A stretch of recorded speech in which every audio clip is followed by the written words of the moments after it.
días, sean todos bienvenidos. Vamos a iniciar este tiempo de predicación. Y si alguna vez han estudiado los atributos de Dios, o bueno, tal vez es primero tratar de hablar de qué son los atributos de Dios. Cuando hablamos de atributos de Dios, estamos hablando de diferentes formas que expresa la Biblia cómo es el carácter de Dios por medio de su esencia. Entonces, para explicarme un poco más, uno de sus atributos es la santidad, y la santidad de Dios muestra en esencia quién es Él. Sin embargo, en la Biblia usted va a encontrar una larga lista de atributos de Dios. Él es santo, soberano, independiente, eterno, amor, bondadoso, etc. Hay muchísimos. Cuando uno estudia los atributos de Dios, se va a dar cuenta de algo. Siempre que habla de uno de sus atributos, forzosamente se relaciona con todos los demás y no se puede separar porque en alguna manera un atributo explica al otro o en alguna manera un atributo complementa al otro. Así que estamos viendo en la carta de Pedro que realmente está hablando muchísimo acerca de la sana doctrina, pero ahora llega el capítulo 2 y parece que todo su enfoque es hablar de los falsos maestros y el juicio a ellos y está muy fuerte todo lo que está diciendo, parece muy duro, muy directo, pero de repente llegamos al pasaje que vamos a estudiar el día de hoy y pareciera que en todo este desierto de tanta maldad y perversión, es como un oasis en medio de toda esa perversión. Porque entonces aquí el Señor nos está hablando de justicia, de su justicia perfecta, y de repente toca un tinte de misericordia. ¿Y por qué inicio mencionando los atributos? Porque cuando hablamos de la misericordia, esta se explica entendiendo la justicia de Dios. O cuando hablamos de la justicia, esta se entiende entendiendo su misericordia. Entonces, justicia, ira de Dios y santidad son cosas muy similares y estas se complementan muy bien con lo que es la misericordia, la gracia, la paciencia, la bondad de Dios. Imagínate un barco que está atrapado en medio de una tormenta por la noche y el viento es fuertísimo, las olas golpean con violencia y cuando uno está en el mar abierto de noche no se ve nada, hay completa oscuridad. Tanta que el capitán sabe que si está avanzando puede ser que vaya hacia la orilla segura o hacia un acantilado que los puede destruir porque no se ve nada. En medio de tormentas así, de vientos así, en ocasiones todo parece perdido. Pero a la distancia de repente, imagínate, aparece un destello de luz. Es un faro firme en la costa que te está indicando que por allá hay un camino seguro. Esa luz, ese faro, no elimina la tormenta, no calma las olas, pero sí le muestra al capitán que hay un camino seguro, que hay una salida en medio del caos. Y siguiendo esa luz va a lograr guiar a la tripulación hacia un puerto. Así es la misericordia de Dios, hermanos, en ocasiones. En el texto que leíamos, aunque Lot vivía en medio de Sodoma y Gomorra, rodeado de corrupción, de maldad, Dios no lo dejó hundirse con los demás. Lo libró de aquel juicio, porque había un juicio fuertísimo contra esas ciudades, y ahí mostró que en medio de la oscuridad y de tanta perversión y de un juicio y condenación que era segura para esa ciudad, el Señor cuida misericordiosamente a los suyos. ¿Y por qué digo cuida misericordiosamente? Porque la misericordia tiene como particularidad que se da cuando la persona no lo merece. Es como la gracia. La gracia y misericordia son muy similares, ¿no? Gracia es un regalo, ¿no? Un regalo no merecido. Misericordia es no darte lo que tú mereces, ¿sí? Que en este caso vendría a ser el juicio. Así que ya hemos visto nosotros los diferentes juicios que van a ser presentados o los ejemplos de juicios que presentaban para los falsos maestros y para las personas que siguen a los falsos maestros también, que no quieren abandonar esa falsa enseñanza e influencia. Y el día de hoy he titulado este sermón La misericordia de Dios a los suyos, porque aquí son muestras del cuidado de Dios en medio de esos lugares oscuros. Segunda de Pedro 2, 7 al 8. Hoy vamos a ver cómo el Señor en su misericordia sigue siendo ese faro para los creyentes. guardándonos de ser arrastrados por la influencia y las enseñanzas de los falsos, asegurándonos de que sí, el juicio viene, pero no nos va a alcanzar a nosotros ese juicio, siempre y cuando estemos en el Señor, siempre y cuando seamos suyos. Así que lo vamos a ver en 2 puntos. Vamos a ver primero la misericordia de Dios mostrada a los suyos por medio de su cuidado en medio del pecado, versículo 7, y por medio de la firmeza en medio del pecado, versículo 8. Así que ahí en la pantalla van a ir viendo el primer punto y el segundo cuando estemos por ahí. Vamos entonces a iniciar con el primero, su cuidado en medio del pecado. Dice el versículo 7, segundo de Pedro 2, versículo 7. Además, rescató al justo Lot. Vean que este justo estaba abrumado por la conducta sensual de hombres libertinos. Nosotros ya leímos en los versículos anteriores cómo era Sodoma y Gomorra, cómo este era un lugar depravado, era terrible, y si nosotros nos remontamos a la narrativa de Génesis, donde nos habla de Sodoma y Gomorra, vamos a recordar que en este lugar no había ningún justo. Si recordarán la narrativa, Dios dice a Abraham que va a destruir Sodoma y Gomorra. Así que Abraham recuerda que su sobrino Lot vive ahí y empieza a rogar casi como si negociara con Dios para que pueda salvar a Lot. Así que misericordiosamente Dios envía a 2 ángeles. Estos 2 ángeles llegan a la ciudad y cuando Lot está a la entrada, a la puerta de la ciudad, los recibe. Y Lot, como hombre piadoso en alguna manera, un hombre hospitalario, les invita a su hogar. Pero cuando llegan a su hogar, tocan su puerta y dice la narrativa que no solamente eran hombres adultos los que estaban tocando la puerta porque querían hacer actos inmorales con esos 2 hombres. Dice que eran tanto los treintones como los sesentones, como los de 16 tantos. Decía tanto jóvenes como adultos y viejos, todos estaban participando de ese tipo de pecados. O sea, era algo natural que tanto niños como adultos mayores participaran de las perversidades del pecado. Y ojo, les recuerdo, querían hacer actos inmorales con los 2 ángeles. Solamente porque los vieron entrar al pueblo, ellos dijeron, mira, aquí hay oportunidad de que nosotros satisfagamos nuestros deseos carnales, siendo niños, jóvenes, adultos, todos, para que vean la depravación, cómo había la influencia de depravación, había alcanzado todo, ya ni siquiera había edad para tal depravación. Así que Pedro sigue con el ejemplo mencionado antes en Sodoma y Gomorra, tal como lo hizo con el ejemplo de Noé, te pinta la situación. Cuando presentó el ejemplo de Noé, dijo que todo el mundo fue destruido por el pecado, excepto Noé y 7 personas más.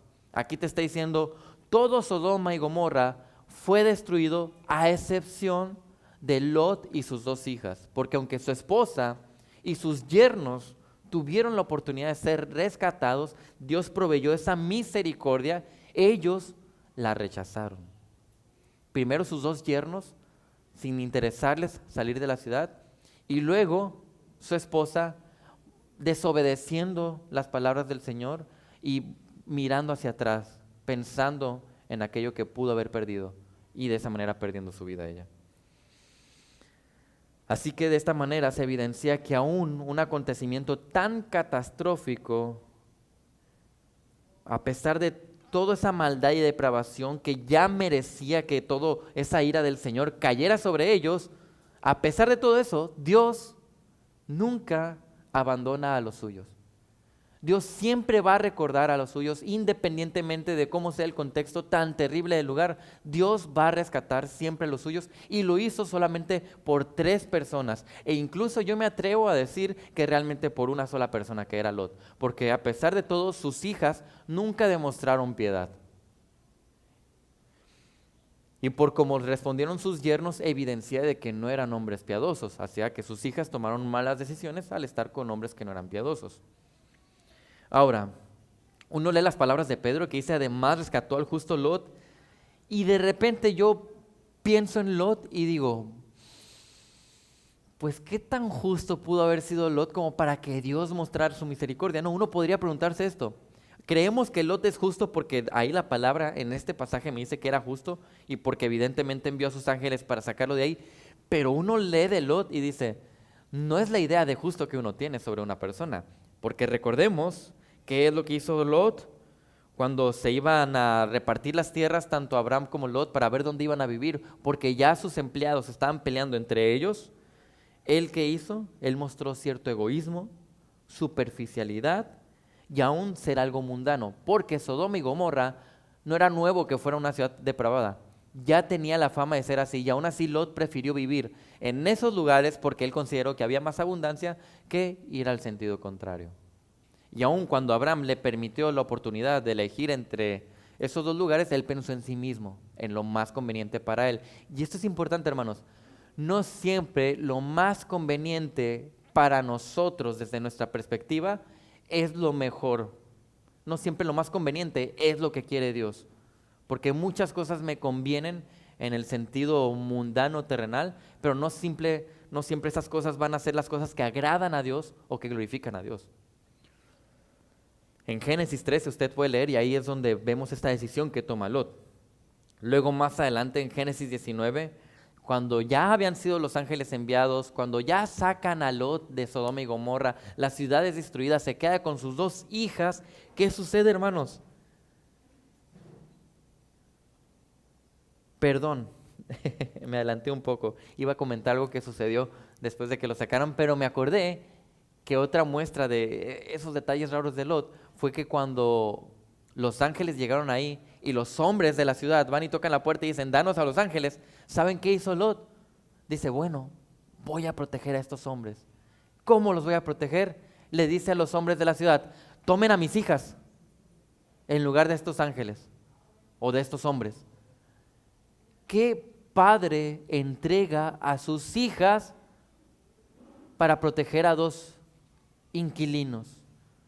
¿Cómo él estaba demostrándose una protección para su familia si los entrega a hombres que iban a hacer actos inmorales con ellas? Claro que a Lot le faltaba muchísima sabiduría. Y ahora sí, cuando aún fue rescatado, después de eso, él se embriaga.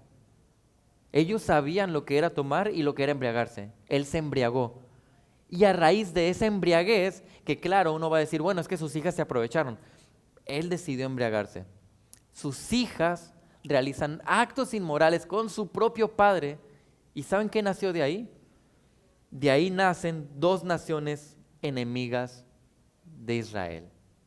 Solamente por ser personas que no tienen dominio propio o que no fueron piadosos en sus decisiones. Entonces, ¿cómo es que se le puede llamar justo a Lot? Si estamos viendo como que este es historial de actitudes y acciones que no muestra una persona piadosa. Bueno, esto es más en el sentido de que Lot era un creyente, a quien se le acredita la justicia por fe. Porque si yo me pongo a preguntarle a usted, hermano, usted a partir de que fue creyente dejó de pecar y dejó de tener decisiones o actitudes que no agradan a Dios, yo sé que todos van a decir que no. Todos seguimos en este proceso de cambio llamado santificación. Y todos podemos hacer como Lot, ¿verdad? Todos podemos elegir lo que nos conviene y no lo que quiere Dios constantemente con nuestras decisiones. Todos podemos decir, pues, tomar estas decisiones que no tienen sabiduría, como cuando Lot quiso entregar a sus hijas, supuestamente para verse más santo, piadoso. Y todos podemos caer en el descontrol de tomar decisiones que no tienen dominio propio y que traen consecuencias más adelante. Pero eso no quita que algunos de tus pecados en ocasiones te quiten la justicia que Dios ya te ha dado por fe. Y esto es importante. Si usted es creyente, independientemente de los falsos maestros que puedan estar alrededor y de toda la influencia que ellos tienen, si usted es creyente, ya es salvo. Y a pesar de toda la condenación que ellos van a poder recibir, usted va a ser sacado de ahí en algún punto. Y el Señor no le va a traer esa condenación a usted, porque usted ya es llamado justo ante los ojos del Señor. Unos podrían argumentarme, oye, pero ¿cómo sabemos o cómo podemos atribuir que Lot era creyente? ¿Qué parte de la palabra a mí me menciona que Lot era creyente? Bueno, tenemos dos pasajes que nos dicen eso. Tanto Génesis, cuando Abraham está abogando por Lot como un justo, y Dios decide enviar esos dos ángeles por un justo, justo no en el sentido de que era una persona que vivía en justicia, porque claramente no lo era, sino alguien llamado justo como creyente. Y también este pasaje de Pedro me lo está evidenciando, porque habla de Lot como justo en el sentido de posición, no de actuar. En términos de fe y salvación, Lot era un llamado justo. Salmo 24, 3 al 5 dice: ¿Quién subirá al monte del Señor y quién podrá estar en su santo lugar? El de manos limpias y corazón puro, el que no ha alzado su alma a la falsedad ni jurado con engaño. Ese recibirá bendición del Señor, justicia del Dios de su salvación.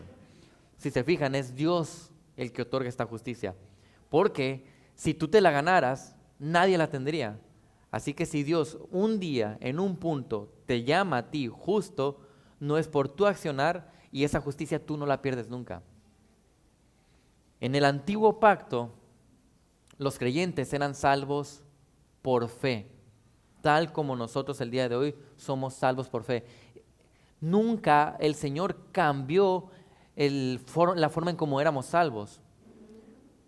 La diferencia es que ellos eran salvos por fe en el Mesías que iba a venir. Y nosotros somos salvos por fe en el Mesías que vino y que va a volver. Pero sigue siendo el mismo Mesías, en el cual nosotros por fe y ellos también confiaron y creían. Filipenses 3:9 dice: y ser hallado en Él, no teniendo mi propia justicia derivada de la ley, porque esa cualquiera la puede generar y no te salva. Dice, sino la que es por fe en Cristo Jesús. La justicia que procede de Dios sobre la base de la fe. De nueva cuenta, Dios es quien la genera. Si usted lee Hebreos 12, versículo 2, dice que Cristo es tanto el autor como el consumador de esa fe.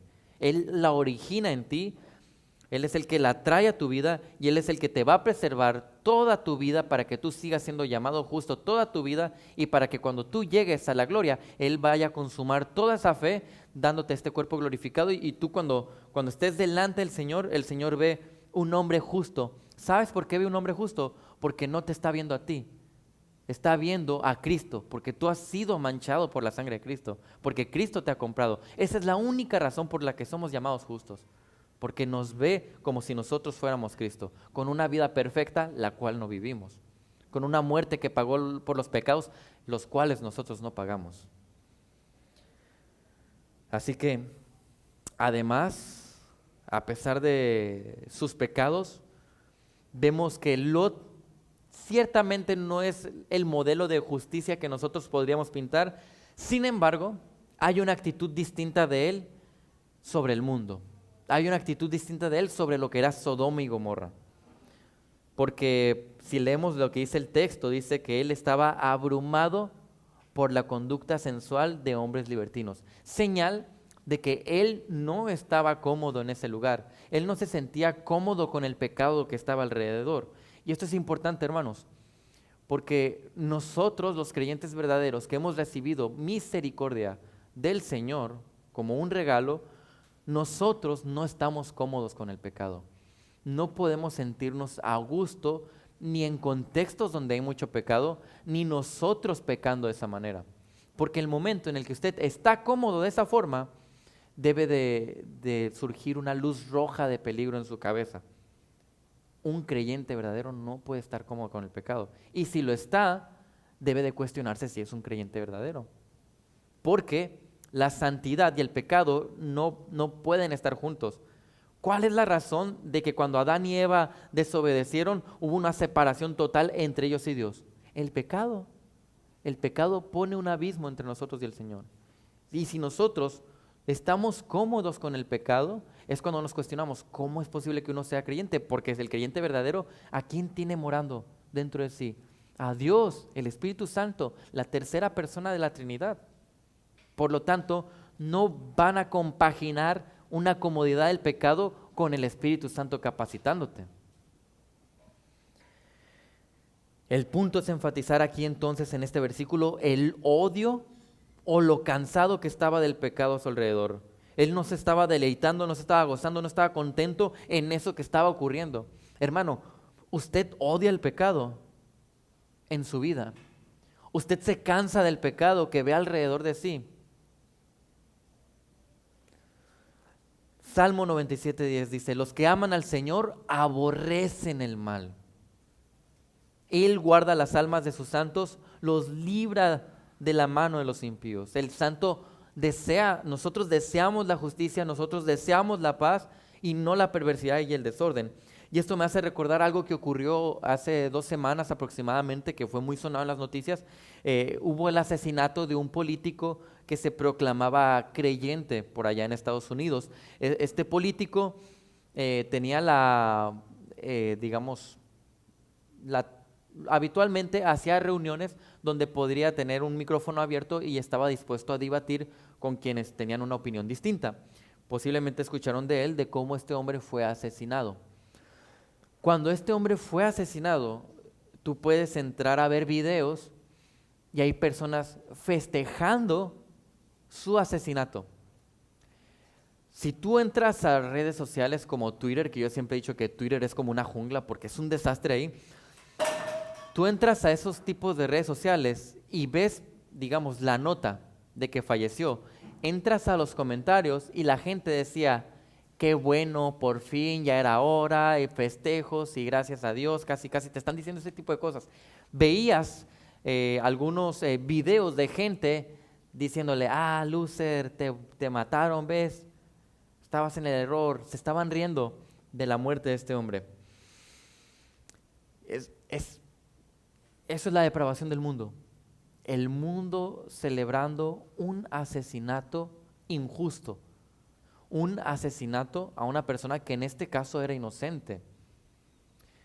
El mundo gozándose de que alguien muriera solamente porque tiene una opinión distinta a ellos. Solamente porque este hombre, en algunos aspectos, no en todo, pero en algunos aspectos, intentó ir en contra de la corriente. Y no estoy exaltando a este hombre, porque tú puedes analizar cosas de su política y puedes estar de acuerdo con algunas cosas como creyente, pero en otras no tanto. Pero el punto es que el mundo se gozó por un pecado, por un asesinato tremendo. Las imágenes eran grotescas. Y platiqué con una persona y me decía esta persona: pues no es diferente a nosotros cuando estamos contentos y vemos un video de una combi en el Ciudad de México y que de repente están asaltando y vemos que la gente se defiende y les da su merecido y nosotros, qué bueno, les tocaba. Pero es muy diferente, hermanos, que nosotros deseemos la justicia a aquellos que son delincuentes, a que nosotros nos pongamos contentos por la muerte o el asesinato injusto de una persona. Porque el creyente, según la palabra, debería de estar de acuerdo con la pena de muerte.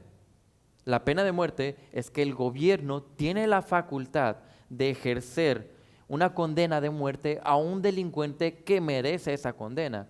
¿Por qué deberíamos de estar de acuerdo con eso? Porque la Biblia lo demanda. Cuando Dios hizo las leyes de Israel, existía la pena de muerte. Ahí había muchas restricciones o muchas reglas de cuándo se iba a ejercer eso. Y nosotros deberíamos de estar de acuerdo con que se ejerza justicia. Dice el Señor que Él ha dejado las leyes para que se ejerza justicia. No de que yo ejerza justicia por mi propia fuerza y de que si alguien hace un delito yo lo voy a matar. Eso sería injusto. Por eso dice Dios: dejamos las leyes para que se cumplan. Así que no está mal que nosotros deseemos la justicia, debemos desear la justicia, mas no nos estamos gozando de asesinatos injustos, como lo hace el mundo. Así que se presenta la situación de Lot como una en la que está envuelto o donde está rodeado de pecado, está rodeado de oscuridad, y aún en medio de toda esa situación, Dios le cuida, Dios le guarda, y podemos decir que Dios le rescata del juicio contra esa ciudad. Vemos su cuidado en medio del pecado, el Señor preservando a los suyos misericordiosamente. ¿Por qué mencionar esto en la sección de los falsos maestros? ¿Por qué Pedro decidió que de repente, justo a la mitad, si tú te fijas, justo a la mitad de todo el bloque que habla de los falsos maestros, hablar de este tema? Porque es importante que sepamos que nos vamos a encontrar en ocasiones rodeados completamente de maldad, rodeados completamente de pecado, de que aquí en la iglesia pueden surgir los falsos maestros y que aquí en la iglesia los falsos maestros pueden ser tan grande su influencia que la mayoría está envuelto en ellos y tú te puedes sentir solo y abrumado y tú vas a leer la palabra y vas a decir, el Señor me cuida a pesar de tanto que veo que necesita ser cambiado, tanta maldad que yo veo, tanto favoritismo, hipocresía, nepotismo, lo que sea, el Señor te va a cuidar. Y tú tienes esa seguridad si tú eres creyente. Y cuando llegue el juicio, porque va a llegar, o cuando llegue la condena, porque va a llegar para los falsos, para los perversos, los santos no van a ser arrastrados por ellos. Los creyentes verdaderos, los justos, los llamados justos, nunca van a ser arrastrados. Al Señor no se le va a escapar ninguno de sus hijos, porque Él los tiene en su mano. Tenemos la confianza de que el Señor puede abrirnos los ojos cuando estamos siguiendo estos falsos. Porque si tú eres creyente, en algún punto el Señor te puede iluminar para que tú no sigas ese camino. Nos permite ver el error, nos permite cambiar el rumbo y rescatarnos del lugar donde estamos. En algunos casos, y para algunas personas, incluso eso implica salir de ciertos lugares, como quienes han salido de sectas como la católica, la apostólica, mormones, etcétera, o incluso algunos que tuvieron que salir de iglesias evangélicas por razones de falsos maestros. Y no significa que siempre se esté rodeado del pecado como Sodoma y Gomorra, a esos, digamos, niveles de perversión, pero el énfasis principal de los falsos es el peligro por su engaño. Dios nos cuida de falsas enseñanzas que nos llevan a prácticas que le ofenden, y esa es la misericordia que Dios tiene sobre los suyos. Ese es el tinte, digamos, que quiere poner aquí Pedro, ese oasis, para que todos aquellos que estaban escuchando esta carta y que ellos estaban en esas iglesias y que ellos veían, ahí están los falsos, estoy rodeado de falsos y estoy rodeado de gente que está engañada por ellos y yo soy como la oveja negra ahí, muchos pudieron haberlo pensado, podían leer esto y decir, wow, el Señor tiene todo en control, yo puedo confiar en el Señor, en el que Él va a hacer las cosas perfectas, Él me cuida, Él me guarda y a su tiempo a lo mejor Él me rescata de este lugar. Pero tenían esa confianza. Pedro escribe de esta forma, dando esa esperanza para ellos. Esto nos lleva al versículo 8, donde no solamente estamos viendo su cuidado en medio del pecado, sino que vemos la firmeza en medio del pecado. Dice el versículo 8, porque ese justo, por lo que veía y oía mientras vivía entre ellos, diariamente sentía su alma justa atormentada por las iniquidades de ellos. Parte de la misericordia de Dios en nuestra vida no solamente es cuidarnos en medio de tanta depravación y a veces rescatarnos de ahí, sino que en el transcurso de ese rescate, donde yo voy a estar rodeado de problemas, de ataques, de depravación, el Señor misericordiosamente nos otorga, digamos, su poder para que nosotros estemos firmes, porque tú y yo vamos a estar expuestos siempre al mundo, vamos a estar expuestos a esta influencia que te quiere llevar al otro lado, a la psicología, a ideologías, etcétera. Todo esto, lo único que quiere es que tu cabeza voltee hacia el lado donde ellos quieren y para que camines en esa dirección. Entonces, la misericordia de Dios lo que hace es, te da esa firmeza para que te mantengas constante en la palabra del Señor y que no vayas dirigido hacia donde todo el mundo y su filosofía te quiere llevar. Y eso es lo que pasó con Lot, porque a pesar de que Lot estuvo mucho tiempo en ese lugar y la influencia perversa era tan grande ahí, él seguía firme y habla de él como alguien que incluso le atormentaba o sentía una tortura tratando de mantenerse firme y de no ir en esa dirección. Dice, porque ese justo por lo que veía y oía mientras vivía entre ellos, o sea, él estaba sumamente expuesto a esa influencia. Pero a pesar de toda esa influencia terrible que él tenía, dice que entonces lo que pasaba con él, como lo que debe de pasar con cada creyente, diariamente sentía su alma justa, atormentada por las iniquidades, por los pecados. ¿Qué pasa con usted, hermano? ¿O qué debe de pasar con usted que diariamente estamos expuestos a la influencia del mundo? Siempre estamos ahí, en conversaciones, en redes sociales, videos, fotos, películas, lo que sea. Todo tiene influencia. ¿Y significa que yo me voy a aislar como un ermitaño de todo lo que haya? No, porque aunque no debemos de pertenecer al mundo, somos llamados a vivir en el mundo, como luminarias, dice la palabra, para dar luz. Así que vamos a estar expuestos a toda esa influencia, pero diariamente nosotros debemos de estar atormentados o torturados de ver tanto pecado. La idea es una lucha constante. Hace poco estaba hablando con unos hermanos sobre lo que es el proceso de santificación, de madurez, de sabiduría que tenemos todos nosotros como creyentes. Y hay gente que habla de él como si pusiéramos una recta, es como si fuéramos creyentes y somos salvos y a partir de ahí vamos para arriba. Suena bien bonito, pero no es así. Nosotros no todo el tiempo vamos hacia arriba. Y tú te vas a dar cuenta que no siempre vas hacia arriba porque te tropiezas. Entonces parece más como una montaña rusa, ¿no? Vas para arriba, para abajo, para arriba, para abajo, pero eventualmente estamos creciendo poquito. Otros lo pintan como un arbusto pacífico que tú vas podando y poco a poco pues vas a ir generando los frutos porque bien bonito lo vas podando bien pacíficamente. Podría aplicar, pero es muy pacífico verlo de esa forma. ¿Saben cómo es realmente este proceso que tenemos nosotros y esta firmeza? La Biblia lo habla como guerra espiritual. ¿Saben cómo son las guerras? Las guerras son sanguinarias, destructivas, violentas, sufridas, dolorosas.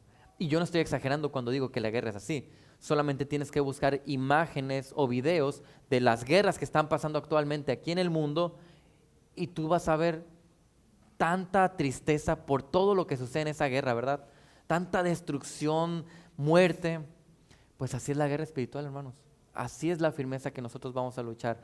Es algo donde yo tengo que sacrificarme, mi yo, negarme a mí, donde yo tengo que matar al pecado, tengo que estar luchando constantemente porque mis deseos carnales dicen que yo vaya en esa dirección, pero el Espíritu Santo me está redarguyendo y me está capacitando para que vaya en la otra. Así que yo tengo, como diríamos de forma muy campechana, de dos sopas.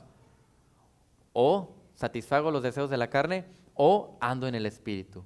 Y por eso es una guerra constante donde estamos todo el tiempo, casi cada decisión que tú tomas en tu día es esa lucha. Donde yo digo, ¿me levanto o no me levanto? Porque hasta ahí podemos glorificar a Dios. Dice el Señor que tú puedes glorificarlo aún con lo que bebes y que comes, que es algo súper simple y habitual. Hasta con lo que tú decides comer, cuánto decides comer, con lo que tú decides hacer con tu día, tu tiempo, tu dinero, todo es una guerra constante. Y en medio de toda esa guerra, Lot estaba envuelto en un lugar lleno de depravación de pecado. Él estaba atormentado o torturado por todo lo que pasaba y es entonces donde vemos esa firmeza, porque a pesar de todo, él solamente se atormentaba, pero justamente se mantenía. El Señor misericordiosamente nos da esa firmeza para que le podamos dar la gloria.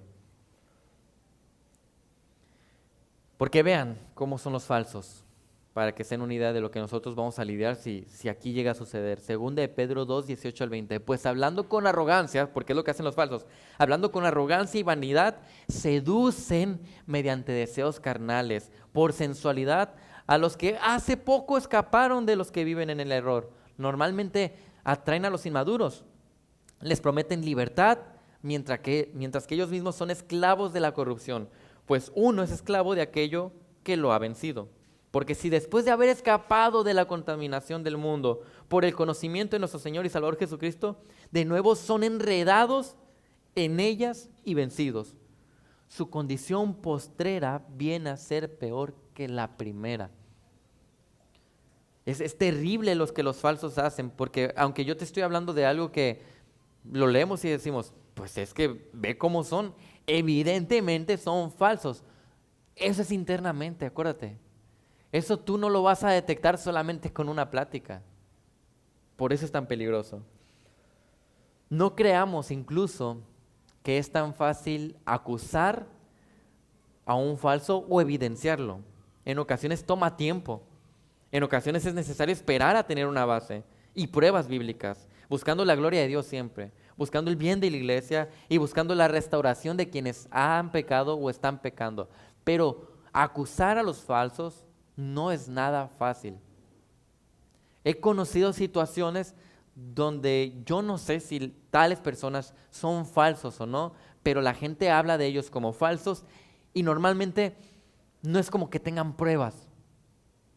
Saben que lo son, han vivido experiencias con ellos, están con este resentimiento por cómo ellos se han aprovechado y han afectado, pero no tienen pruebas. No hay algo tangible. Acusar y evidenciar a los falsos no es fácil. Y si yo voy a acusar y evidenciar a alguien en la iglesia, tengo que hacerlo bajo lo que me dice Mateo, ¿verdad? Hay testigos, hay pruebas, no solamente porque alguien te cae mal. Por eso es difícil. Son astutos estos hombres, tristemente. Pero el proceso, cuando uno ve la verdad y vive soportando la hipocresía y el engaño a los falsos, este proceso es bien difícil. Y por esta razón, Pedro agrega todo esto, porque nosotros vamos a necesitar mucha firmeza, mucha paciencia y mucha confianza en el Señor para saber cuándo, cómo y dónde se debe de llevar a cabo todo esto. Por eso dice, diariamente sentía su alma justa atormentada por las iniquidades, por los pecados. He conocido gente que sale de lugares y que ellos ya dicen estaban hartos. Es triste que hay personas que van a la iglesia y que ya ni siquiera pueden ser edificados y que van más incómodos a ese lugar, que hasta les estorba adorar al Señor por culpa de los falsos. Ahora, aclarando todo esto, no confundamos, porque una cosa es no caerme bien una persona y otra cosa es no estar dispuesto a permitir que los falsos se levanten, enseñen y tengan influencia. Como nuestro corazón es perverso, nuestro corazón va a tener la tendencia a creer mucho más que los falsos son aquellos con los que no embono tanto y no tanto mis amigos o los que me caen bien. Y normalmente si acusamos a alguien es más porque no me cae bien y a veces más porque hay que tener unas pruebas. Entonces tengo que ser muy sincero también sobre por qué yo acuso a alguien y bajo qué pruebas acuso a alguien. Entonces el punto de este versículo es poder enfatizar cómo el poder de Dios, cómo su misericordia nos permiten justamente, pero de esta forma, justamente mantenernos firmes. Yo he hablado con algunas personas de diferentes grupos, cuando a veces creo que es muy común el día de hoy que haya pastores que no deben de ser pastores o falsos maestros en la iglesia, personas con influencia afectando y que ellos creen que van a cambiar la iglesia muchas veces y creo que es una razón noble para mantenerse en ciertos lugares porque Dios puede utilizar a los santos, ¿verdad? Para restaurar cosas de las congregaciones que están mal. Pero también les he dicho a algunos, pues no se crean Martín Lutero, porque de hecho ni aún Martín Lutero pudo cambiar la iglesia que intentó restaurar, sino que tuvo que salir de ahí para que entonces se pudiera llevar la palabra del Señor. Es difícil, pero a veces las situaciones de pecado y de en falsa enseñanza obliga a las personas a tomar decisiones radicales y tener que salir de ciertos lugares. Tristemente, ¿no? Tristemente es así. Vean, Judas es otra carta que habla mucho de los falsos, dice, y aquel que es poderoso para guardarlos a ustedes sin caída, para que no caigan en el pecado, para presentarlos sin mancha en presencia de su gloria con gran alegría. O sea, a pesar de tantos falsos maestros que hay o de tanta corrupción y perversión, el Señor te va a guardar si tú eres creyente. Si tú eres creyente. Así que podemos decir con plena seguridad que el poder de Dios nos va a sostener.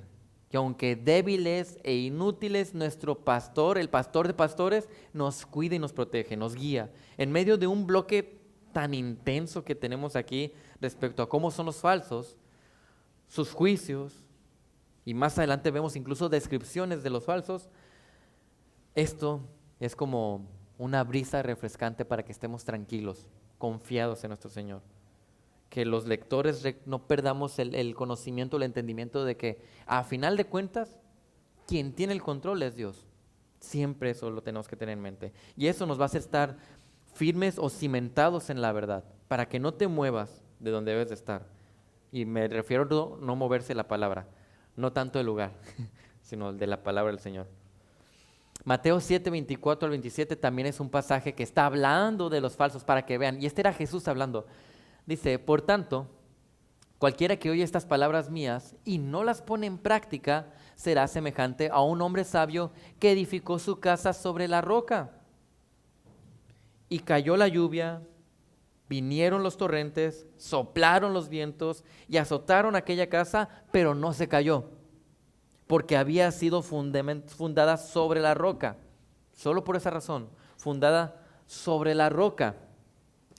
Todo el que oye estas palabras mías y no las pone en práctica será semejante a un hombre insensato. Es el otro lado, el contraste, que edificó su casa sobre la arena. Y cayó la lluvia, vinieron los torrentes, soplaron los vientos y azotaron aquella casa. ¿Qué sucedió? Y cayó. Y grande fue su destrucción. Solamente porque no estaban firmes. Solamente porque su fundamento era incorrecto.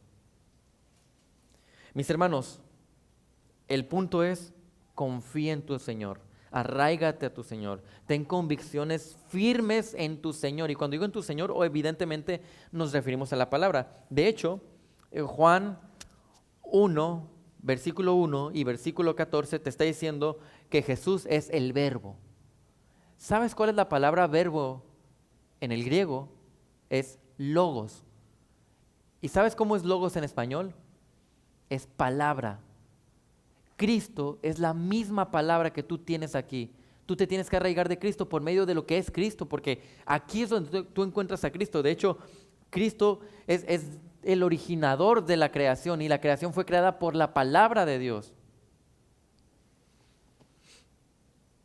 Tenemos que estar firmes en la palabra, firmes en la sana doctrina, porque entonces, y solo entonces, de esa manera tú vas a ver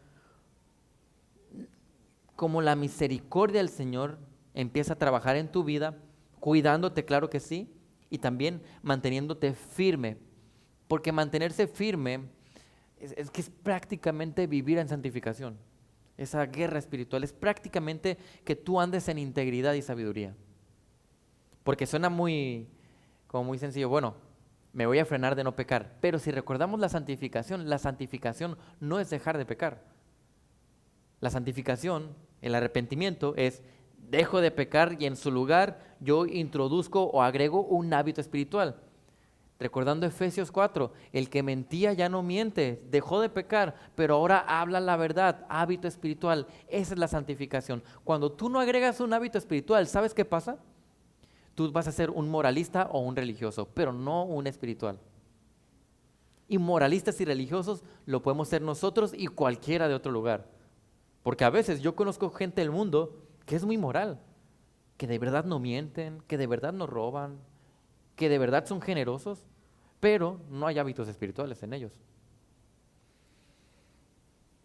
Aún en contextos terribles de pecado, aún en medio de la oscuridad, aún cuando hayamos sufrido o estemos teniendo persecución, si algo tiene seguro el creyente, es que en Cristo, dice Romanos 8, versículo 1, ya no hay condenación.